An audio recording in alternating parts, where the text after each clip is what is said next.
પાદરામાં શ્રી પાતળી હનુમાન મંદિર ખાતે યોજાનાર શ્રીમદ ભાગવત કથાના ભાગરૂપે ભૂમિપૂજન કાર્યક્રમ યોજાયો હતો। પાદરાના પૂર્વ ધારાસભ્ય અને બરોડા ડેરીના ચેરમેન દિનુમા ભૂમિપૂજન કાર્યક્રમમાં હાજર રહ્યા હતા।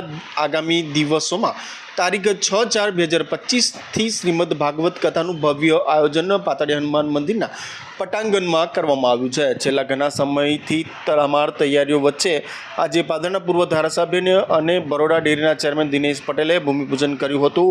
આ પ્રસંગે પાતળી હનુમાન મંદિર પરિવારના તમામ સભ્યો બિપિન પટેલ, હિતેશ પટેલ, ચંપકભાઈ મુખી, મુકેશભાઈ એલ્યુમિનિયમ, રમેશભાઈ પટેલ, સુનિલ પટેલ, ધર્મેશ પટેલ, મહેશ માસ્તર, ખાસ પરેશ પટેલ, ભરત પટેલ, જય કિશન પટેલ, કિશન સાથે તમામ લોકો ઉપસ્થિત રહ્યા હતા। ઉલ્લેખનીય છે કે આવનાર સમયમાં શ્રીમદ ભાગવત કથાનું ભવ્ય આયોજન કરવામાં આવ્યું છે, જેમાં મૂળ વલસાડના શ્રીરંગ અવધૂત મહારાજના ઉપાસક રાકેશભાઈ જોશીના કંઠે શ્રીમદ ભાગવત કથાનું આયોજન કરવામાં આવ્યું છે, જેમાં મોડી રાત્રિ દરમિયાન વિવિધ ધાર્મિક કાર્યક્રમોનું પણ મંદિર પરિવાર દ્વારા આયોજન કરવામાં આવ્યું છે।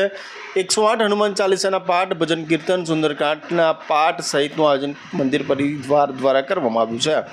ત્યારબાદ તારીખ 12/4/2025ના રોજ કથા વિરામ લેશે, જ્યાં દાતાઓનો સન્માન સમારોહ યોજાશે। 13/4/2025 દ્વારા ભવ્ય ભંડારાનું પણ આયોજન કરવામાં આવ્યું છે, જ્યાં પાદરાના પૂર્વ ધારાસભ્ય દિનેશ પટેલે ભૂમિપૂજન આજરોજ કર્યું હતું।